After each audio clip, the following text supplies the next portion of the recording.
Hello everyone and welcome back to Let's Play Megaman Maverick Hunter X as Vile. In the last part we started off the game and now we're heading after Flame Mammoth, and we got some new weapons from him, the most important of which is the Speed Devil, which doubles Vile's speed. It's essentially just a permanent dash boost.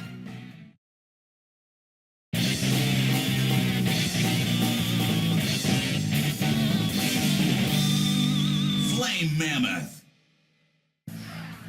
We also got Long Shot Gizmo, which is actually a weapon I recommend if you have enough weapon energy, because I think it's actually one of the potential weaknesses for Flame Mammoth. What it does is, I think, 5 shots at once ahead of you, which is potentially useful. And we also got the Bang Away Bomb, which is a ground-based napalm, I think? I'm not sure if it's good against Flame Mammoth. Technically, every boss does have their own weakness chart as for the weapons for Vile, but there's so many of them. I think there's like 45 weapons for Vile total that it's just not worth memorizing. Hence why I'm the kind of player with Vile that, say, once I get the Distance Needler, sticks with it, as well as whenever I'm able to equip all 3 of my the other 2 rather, of my preferred weapons for Vile. And as usual, Vile stages has the same song, so for this, for all the Maverick stages, as I mentioned last part, inserting music. We actually got, I think this is Gravity Beetle's theme from X3. As much as I like this theme, a lot of X3's songs sound the same, so I actually have troubles remembering which one's which, unless it's Neon Tiger, because that's just my Michelle. As usual, though, as you can see just visually, Flame Mammoth stage is frozen, like with the original Mega Man X, and to some extent X6 with the Nightmare system. Because you beat certain bosses, certain stages get affected. It's still the exact same stages, though. Chill Penguin affects Flame Mammoth, Storm Eagle affects Spark Mandrill, and Launch Octopus affects Sting Chameleon. However, unlike X, where you need to use a couple of those in order to actually assist you in getting sub-tanks or heart tanks, the environmental changes do nothing for Vile. Honestly, I'm kind of surprised the remake didn't add a way for Armored Armadillo to affect Boomer Kawanger or vice versa.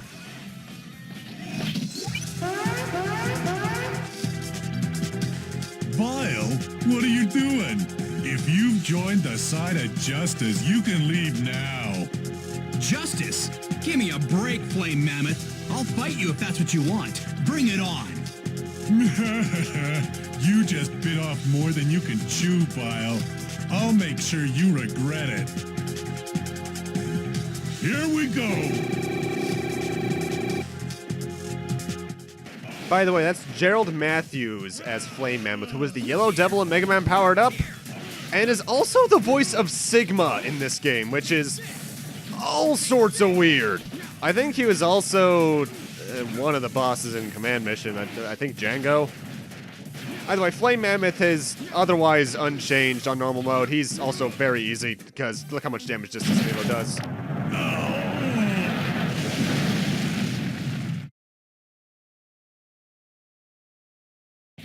I also could swear he's also less aggressive. Well, that was 2 also, that's kind of redundant. Either way, I could swear that Flame Mammoth is also less aggressive in the PSP version on normal mode than he is in the entirety of the Super Nintendo version.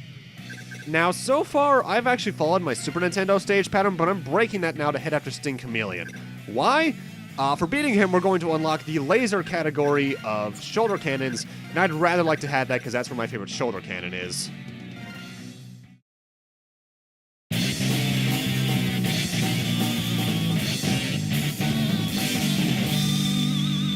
Chameleon. By the way, stage theme for this is going to be Jet Stingray's theme from X4.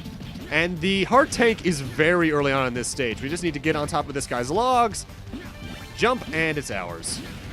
But yeah, that's the weird thing about Vile's weapon system. You unlock certain varieties by beating certain bosses. Like, for instance, for the arm weapons, there's the Vulcans, which you have from the start, but you also get the missiles for beating Launch Octopus, rocket punches from Spark Mandrill, there's the cannons, lasers, which we're going to get from Sting Chameleon, cutters from Boomer Kawanger, leg weapons, there's the napalms, which you have from the start, the balls you get from Armored Armadillo, and then flamethrowers from Flame Mammoth. That's actually why you can get a lot of weapons at once, because not only are there just some varieties you can only get after beating certain bosses, but there's also certain weapons within those categories you unlock from other bosses you get from defeating other bosses. Also, jump out of the right armor right here for our next sub-tank. In terms of the weapons we just got, we got 777, which by and large is the most expensive Vulcan cannon to use. Great power and spread. It's basically the Vulcan cannon that the right armor has, only it costs a bit less more to use. We also got Fire Murrain, which is a shoulder cannon that upon contact with an enemy will explode a lot around it, causing a lot of havoc. Then we got, I think it's 3 of the flamethrowers. Wild Horse Kick, which just shoots the jet flames out of your head. Strong, but not very energy efficient. Dragon's Wrath, which I think is the same thing, but longer range. And I think the other one is Sea Dragon's Rage, which is just a flamethrower for underwater purposes. Because the fire-type weapons in Maverick Hunter X, you cannot use underwater. The same will come with Fire Wave when we actually get to playing as X. I forget if you could do that in the original game, but it's certainly not the case in the remake. Also, we're at the end of Sting Chameleon stage. Beyond the items, it's not very remarkable, as Vile at least.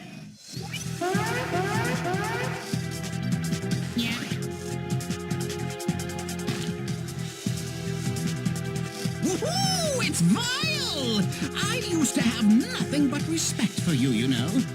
In that case, get out of my way and let me pass.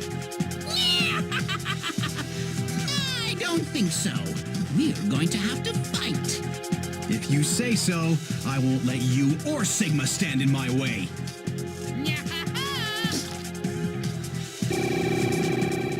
That's the voice actor for Vile doing Sting Chameleon, by the way, Roger Rhodes. Sting Chameleon is a much more difficult fight as Vile, though, because when you're playing as X, you could just use Boomerang Cutter on him, especially if you're going with my usual pattern, and just end this fight really quickly. But because we don't have the thing that resets his pattern, which is one of Boomerang Commander's actual weapons now I think about it, we actually get to see all of his attacks go all the way through. And his invisibility one is much more effective here, because I swear he's not damageable for a larger percentage of it. His damage can be painful, but thankfully Distance Needler, again, is a good enough weapon that it doesn't really phase us that much.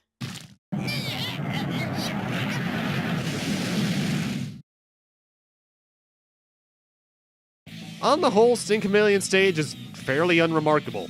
Having to fight Sting Chameleon without him falling to the ground constantly is interesting, I suppose, but otherwise, not a very interesting stage. However, since we have defeated Storm Eagle, Flame Mammoth, and Sting Chameleon, I now get access to the other 2 of my favorite 3 weapons in the game, the Straight Nightmare and the Green-Eyed Lamp. The Straight Nightmare is basically a shoulder cannon version of the Storm Tornado, which in this game is absurd, as we'll eventually see in the X playthrough. However, I can't equip it because I don't have enough weapon slots. However, I can equip the Green-Eyed Lamp, which is oddly purple-looking, by the way, but it is a flamethrower that has very short range from our knee, but does absurd damage.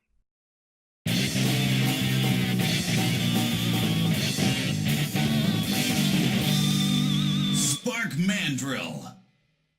Stage theme that's replacing Vile's theme for this place is going to be Dr. Izzy Glow's theme from Mega Man X5.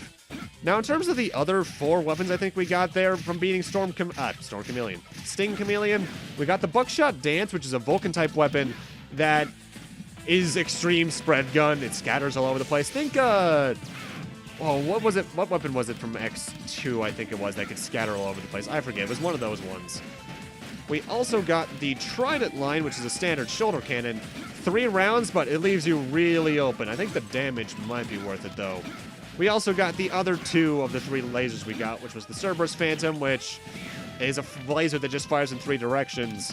Basically, I think Sting Chameleon's normal weapon, actually. And Rising Spectre, which I think is more or less the charged Storm Tornado that we'll see later on.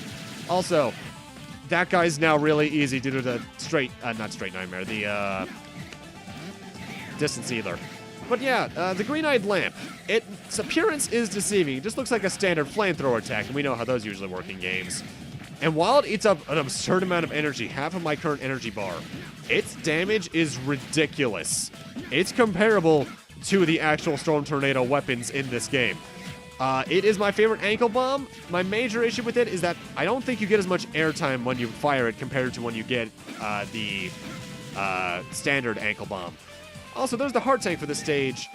Maverick Hunter X changed that platform there so that you actually do need Boomer Coanger's weapon or something similar in order to get it. However, Vile has his own way around that, by using his right armor that I failed in doing there. You're supposed to jump out of it at the proper place. For some reason, I always think you just have to jump off the nearby ledge to get it, but no, if you just jump up with the right armor and then jump out of it, you'll make it no matter what. Either way, as you can probably tell, Spark Mandrill stage actually had a few minor stage design changes, but overall is still fairly standard, especially with the speed at which Vile runs now.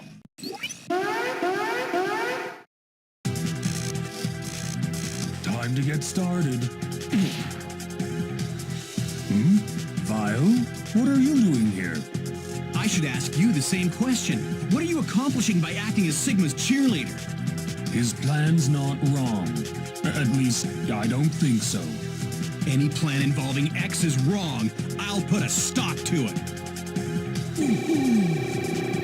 Remember how Distance Needler's a chill penguin weapon? Yeah, it does really good damage against Spark Mandrill. He's going to get to use some attacks, but otherwise, nothing too big. He's voiced by Randy Versace, I think the guy's name is, who I think only ever voiced a Hunter x Hunter character in the old anime. So this is what it's like.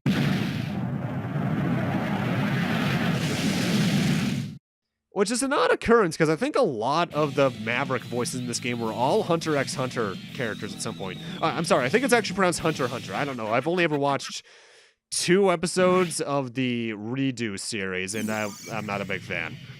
Either way, we need to go back to the Spark Mandrill to get that Heart Tank. However, for beating him, we also get access to the Rocket Punch variety of abilities. For right now, though, since I can finally have enough slots to do it, I'm going to take Green-Eyed Lamp off for now and replace it with Straight Nightmare. In terms of while I'm doing that, the other weapons we got Go-Getter Right, which is a rocket punch that just goes straight forward. Then we got Golden Right, which I think has an extremely short range, but is one of the strongest pure damage attacks in the game. Then there's Infinity Gig, which I think is a homing fist. There's the Nervous Ghost Laser, which I think is a reference to something you can do as X now in Maverick Hunter X, where you can aim Sting Chameleon's weapon up or down a bit more. And then, what is the last one? Rumbling Bang, I think?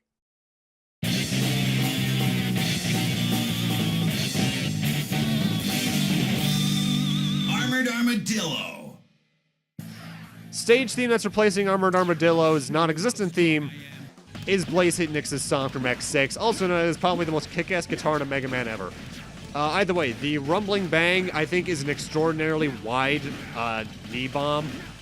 Napalm, which I just realized. Knee bomb, napalm. I think I see what they did there with the name. But it can't be aimed. Either way, out of all the stages that got level design differences with Vile, I think Armored Armadillos is the most striking because the little go-kart / minecart things you ride on as X that are still here in the remake don't exist for Vile. He has to run all the way through the stage, making it one of the potentially longest stages in the game. You haven't taken out Storm Eagle yet, and thus gotten the Speed Devil. Beyond that, the only item in this stage, off the top of my head, is a Heart Tank, and that's not until the very end of the stage. Keep away from the Dig Moles, though, or whatever the giant mole tanks are called, because they are really painful still. If their spikes touch you, is instant death. Wow, it is. Wow, good job, brain. However, prepare to face the might of Storm Tornado. Let that be a sign of what's to come when we eventually get to play as X, the fact that I can destroy that in one shot. I mean, don't get me wrong, Storm Tornado was already kind of broken in the original X one, but in Maverick Hunter X, both as X and Vile, it became absurd. The one issue with my main layout as Vile, with the Distance Needler, Straight Nightmare, and Green-Eyed Lamp, is that it requires a lot of weapon slots to use, which I don't think is something I technically went over. The more bosses you beat, the longer your bar on the weapon equip screen gets, and thus the higher cost weapons you can equip. I think between my main 3, it takes almost the entire full bar to use. Either way, since we don't have the gold cards now, we actually have the Sigma 1 from X1 platforms to get us across to Armored Armadillo, and it's here where I royally screw up and die. But it's also here where the Heart Tank is located. Towards the end of the section, there is a specific platform you have to jump on. I think it's this one I'm on right now. No, it's this next one. Where, at the very right of its path, you need to jump right. Because even though we can't see it right now due to the camera, there is a hidden platform just outside the camera's range that you need to jump onto and follow to where the Hadouken was in the original X1. There is our heart tank, and now we have it. Either way, time for Armored Armadillo, who's probably my favorite boss to fight, is Vile.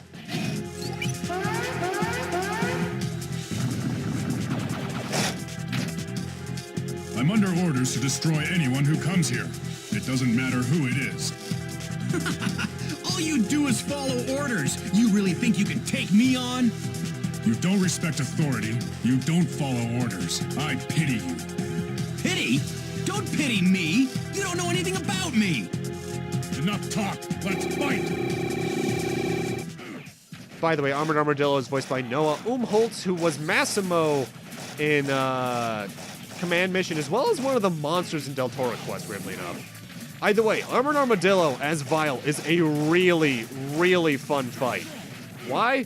You see, because we can't use Electric Spark on him, even though I do technically have the equivalent to it, we can't get his armor off due to my current loadout. Therefore, we actually have to fight him the way you technically are fighting him if you fight him first in X1. Every time you hit him, he triggers one of his attacks, either the usual little forehead laser, or he'll roll in various ways. However, I think the remake introduced a new move for him all the same, which I think he's about to do now. When you hear him charging up like that, he's going to run around the perimeter of the room, slowly getting faster as you go, unwinding at the opposite wall from where he started. That is just a really fun jump timing attack, and I really like it. Honestly, that does bring up one of my things I wish they could have done with Maverick Hunter X. Because while every boss got a new move or addition to their moveset in hard mode, only like 1 or 2 bosses got completely new moves added to their normal mode arsenal. And I think that would have helped make the game feel a bit more different from the original, at least for veteran players, just to spice things up a little bit. Because my mentality with remakes is that they should keep enough identical for you to be able to tell that, yeah, it's the same game or world, but change enough to the point where it's a new experience, kind of like the Resident Evil remake did. Either way, Armored Armadillo is probably my favorite of the 8 main Mavericks to fight because I just find him to be a very fun timing challenge compared to the other ones due to his increased health, mostly due to distance dealer in that regard, I suppose. It was a good fight. But with that, I'm going to need to end this off here. Thank you guys for watching, and in part 3 we'll be continuing on against the final few Mavericks as Vile before heading off to the Sigma Castle. See you guys then.